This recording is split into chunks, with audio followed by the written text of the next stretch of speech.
नमस्कार बंधुरा आमी जया आज के एकटा पाबदा माछेर रेसिपि आपनादेर साथे शेयर करब।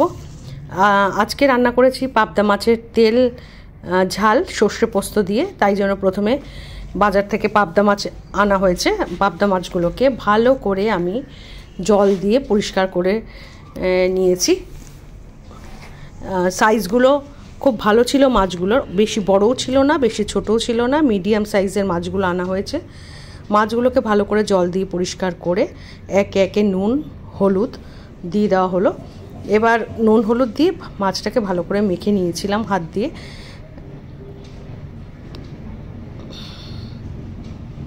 माछगुलो सब नुन हलुद माखानो हये गेছে। एबार कड़ाइते तेल दिए दिয়েছিলাম, সরষের তেলেই মাছটা রান্না করেছি। সরষের তেল গরম হওয়ার পরে তারপরে আমি একে একে মাছগুলো দিয়েছি।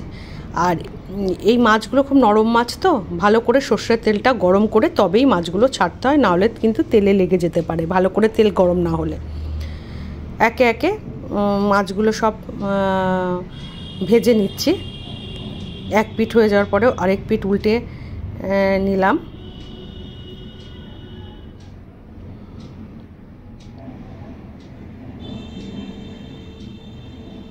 खूब नरम माछ आस्ते आस्ते उल्टाते हैं, ना होले माछटा भेंगे जेते पारे।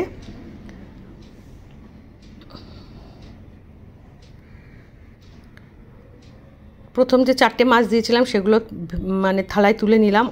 एबार बाद बाकी माछगुलो एके एके करे सब तेले दिए दिচ্ছি। সেই মাছগুলো ভেজে নিচ্ছি তেলে।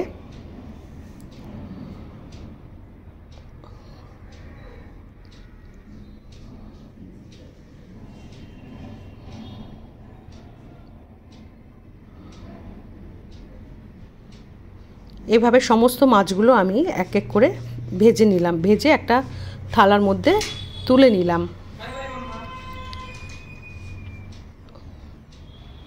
এবারে এই মাছটা যেহেতু সরষে আর পোস্ত দিয়ে করব, তাই জন্য আমি এই যে সরষে আর পোস্ত বাটা রেডি করে নিয়েছি।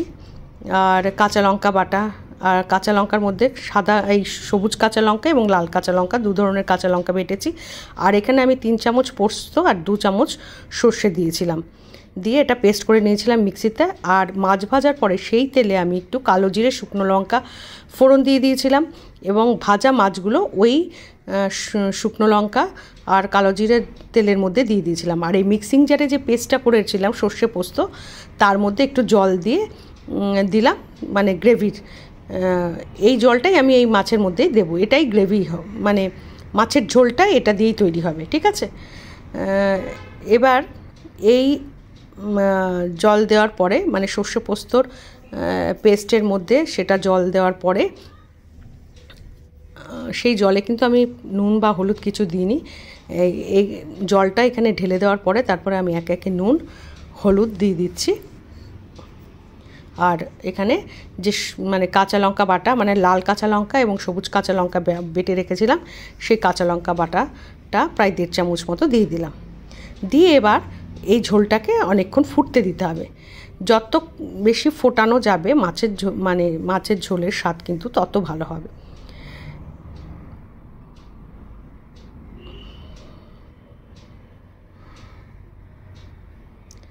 মাছটা টকবক করে ফুটছে। আমি যতটুকু গ্রেভি রাখবো সেই অনুসারে আমাকে এটাকে ফোটাতে হবে। কেউ যদি একটু বেশি ঝোল ঝোল পছন্দ করেন তারা কিন্তু আগেই নামিয়ে দিতে পারেন। আমি মাছের অনুসারে আমি গ্রেভির ঘনত্বটা রাখলাম, আমি এইটুকুই রাখবো। তাই জন্য এবার গ্যাসের ফ্লেমটাকে একটু কম করে উপরে ধনেপাতা ছড়িয়ে দিলাম, কারণ আমি আর ফোটাবো না ঝোলটাকে। এবার ধনেপাতা দিয়ে একটু নাড়িয়ে দিচ্ছি, কারণ ধনেপাতার তো একটা আলাদা ফ্লেভার আছে, যাতে সমস্ত মাছের মধ্যে ধনেপাতার ফ্লেভারটা চলে যায়। এবার গ্যাসের ফ্লেমটাকে আমি বন্ধ করে দিচ্ছি।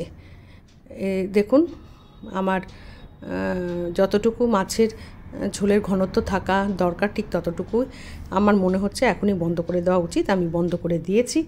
এই দেখুন, এবার কি করব, মাছের ঝোল আমার রেডি। এবার একটা ট্রিক্স আছে, ট্রিক্সটা হচ্ছে এবার একটু কাঁচা সর্ষের তেল আমি এর মধ্যে দিয়ে দেবো। দেখুন এই কাঁচা সর্ষের তেল দিয়ে দিলাম, দিয়ে আমি কি করব, একটা ঢাকনা চাপা দিয়ে রাখবো। ঢাকনা চাপা দিলে ওই কাঁচা সর্ষের তেলের ফ্লেভারটা মাছের মধ্যে থাকবে এবং খেতে দারুণ হবে। ঢাকনা তুলে নিলাম, আমার মাছের ঝোল রেডি। রেসিপিটা কেমন লাগলো, ভালো লাগলে